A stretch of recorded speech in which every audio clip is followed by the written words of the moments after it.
It's one of two terrified monkeys. Ah! I'm terrified.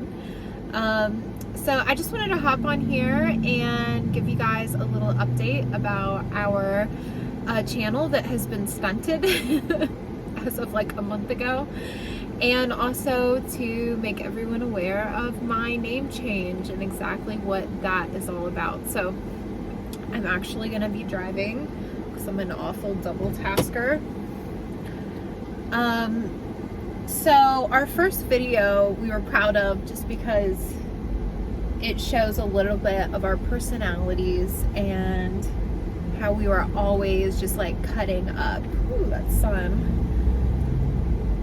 But the video quality was so poor. So we ordered a webcam that was supposed to be really nice. We spent a good bit of money on it, and it too had very poor quality. So anyway, lo and behold, I got an iPhone Pro Max 13 and I love it.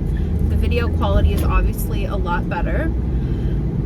And I'm trying not to say anymore. It's like my faux pas when I'm speaking. So anyway, we will be putting together a video really soon, probably about our adventures in Charleston. We've been living in Charleston on the weekends to do work, and we have had many adventures. Oh my god, I did it again. Guys, I have to stop with it. Okay, so I want to explain my name. First off, my birth name, the name I was given in October of 1993, guys, I am getting up there in age, was Kristen Kayleen Walters. Now, Kayleen, I will go ahead and say, I kept that as my middle name because it is a derivative of my mother's middle name, which is Kay. And again with the ums. Okay.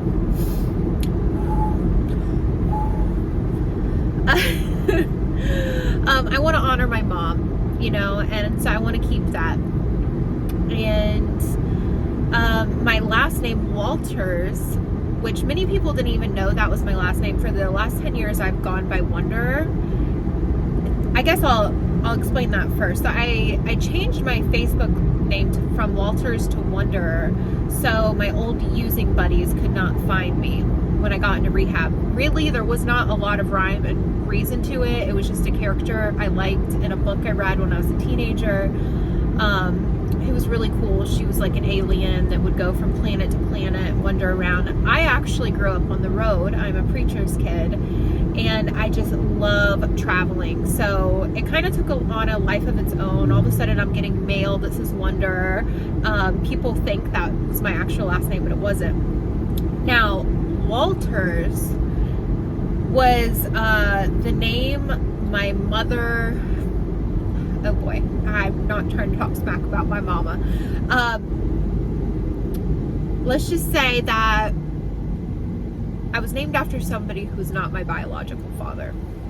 My biological father's last name is actually Hayes. I am actually a Hayes.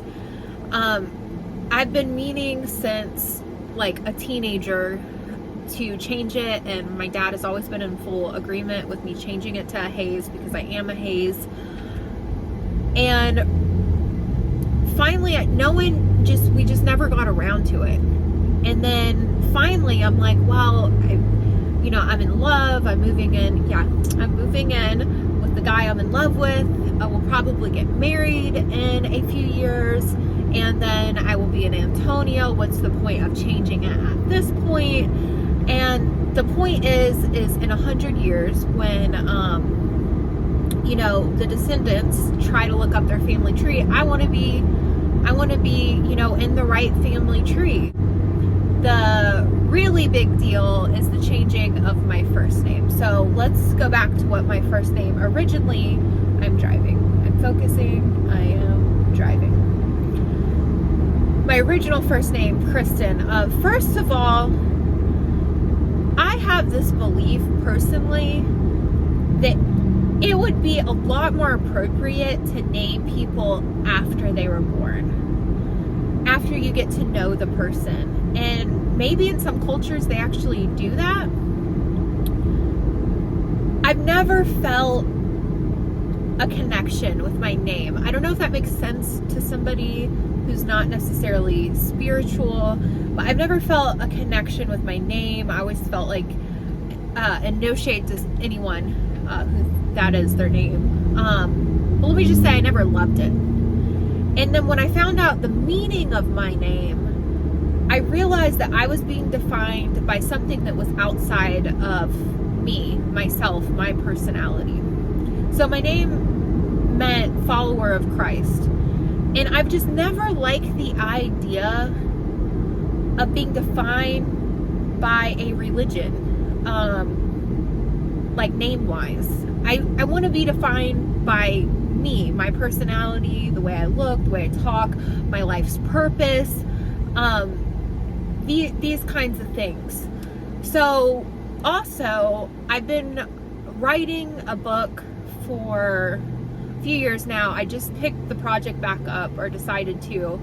And when I started thinking about the name I wanted to be on the cover jacket, I was like, I hate to say it, but I want it to be catchy, right? Like Nicolas Cage, he chose his name. A lot of writers, actors do this, and it's something that's catchy. So now moves into the discussion of my current name, which a lot of people have been asking me what the pronunciation is, and I can't even say that word. I can't pronounce pronunciation.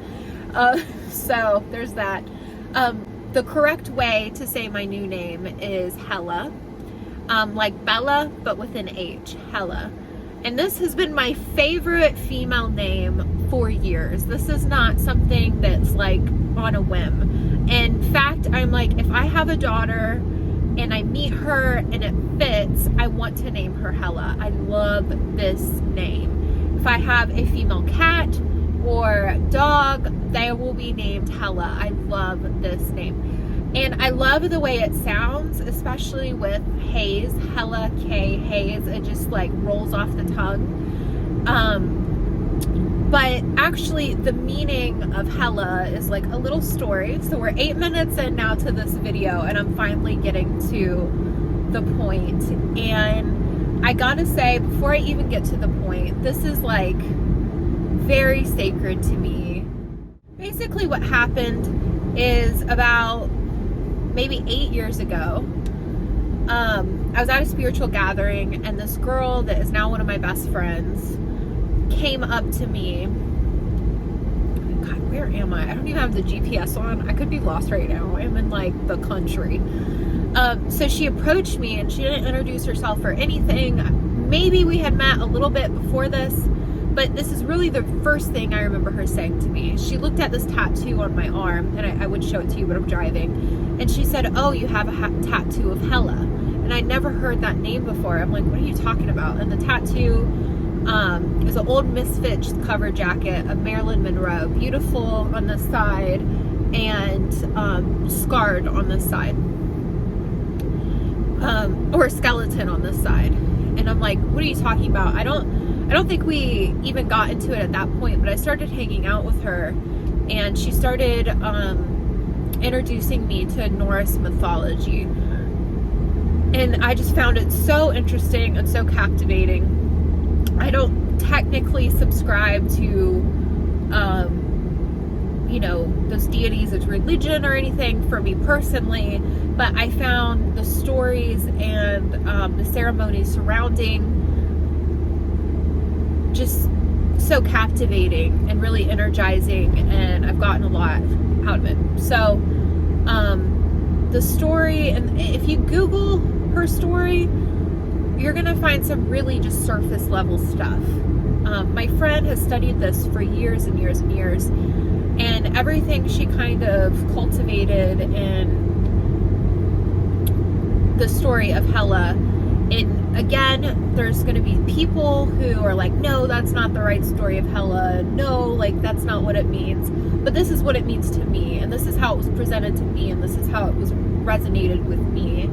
And this is a story I hold in my heart. Does that make sense? So basically, Hela's the child of the god in the Norse culture, Loki, and he has three children. And his best friend Odin had a vision that these three children were going to destroy the world. So despite Loki being his best friend, he banished these three children to different parts of the realm as punishment and to hide them from their father and to keep them from destroying the world, basically. And Hela was just this beautiful, goddess, beautiful girl, completely whole, and she got banished to the underworld, which is actually called Hell in Norse mythology. And I believe that's where that word originates from. Anyway, her father came looking for her. Hey. Oh. Her father came looking for her. Finally found her in the underworld, in Hell. And when he turns her around, she is completely decayed on one side of her face. And some accounts say it's like rotting flesh, some say burnt, some even say frozen, but and some say it's like her whole body, and some say it's her face. But basically she's been marked by the hell that she's been through. And her father's like, I want to save you, I want to bring you home. And she said no, that she wanted to stay to caretake the suffering souls that were there in hell. And she became goddess of the underworld. And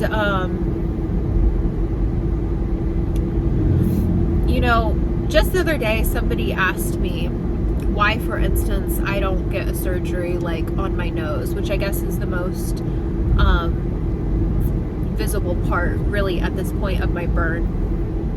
And it might be even hard on camera to see the scars from my burn. And I thought about it, and there is a very big thing of me being scared that the surgeon won't do it right. I mean, look at Michael Jackson. He had so much money and he did not get a good nose job. But there's also this thing of like, I don't have a problem with the way I look. Why would I change it? At least this part of my body.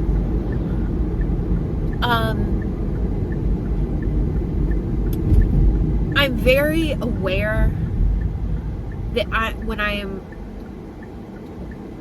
looking in the mirror, I see my scars today as beautiful, but I also see them as useful. When I talk to a new sponsee in recovery, when I go to share my story, there is a certain thing in me that I am just so grateful that part of the hell that I have been through is visible, so I can help somebody else.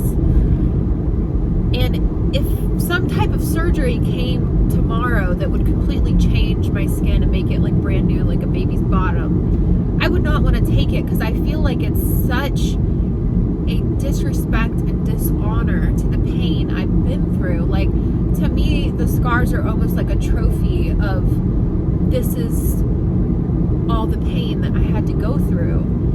And it's like an honor and a monument of what I've had to go through, And it doesn't only help other people, it helps myself, because I don't want to go back.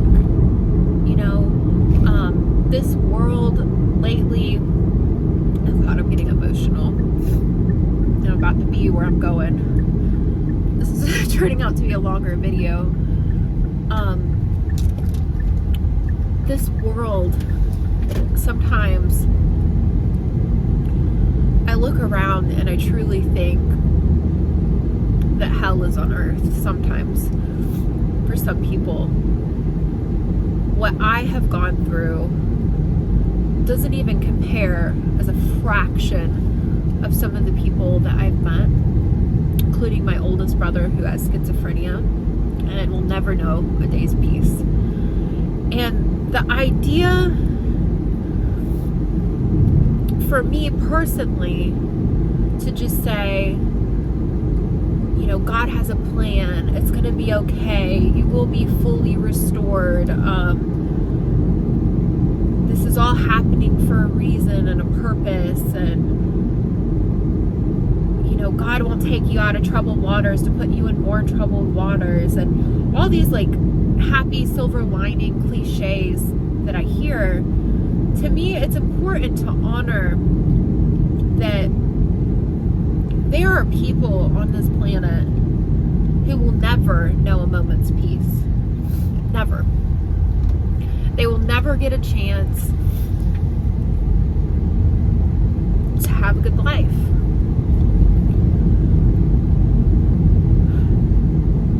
And there's no like catchphrase that's going to make that better. I mean, it just really does stop right there for those people. So, you know, what do we do with that? What do I do with that? Do I try to sweep it under the rug? In light of recent events, I've been thinking a lot about this like thoughts and prayers thing. And for me, I think the most important aspect of being alive is to try to ease other sufferings, even if it's just a little bit, with my actions. And you know, that does look like spirituality a lot of times, sometimes not. And I really hope as I grow into being a more mature woman that I can really focus on not just surviving the work money loop, the pressure to look the way I want to look. I don't want to call all this selfish desires, but I'm getting to a point in my life where I want to recognize my life's purpose and find a way to be of service in a way that is like impactful, you know, and I really want that to go beyond just addiction.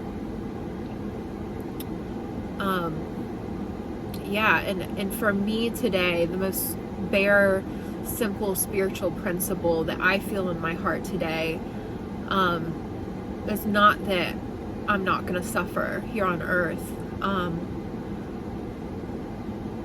Tragedy to me has everybody's number. It's just that the promise is I won't have to be alone, you know. So anyway, that's the meaning of my name, Hela. You can call me whatever you want. I am sure my parents are gonna be like having a field day with this one, y'all. So anyway, I would say love and light, but I'm actually not a love and light person anymore. So I need to come up with some type of closing thing when I talk in a serious matter that makes sense to me.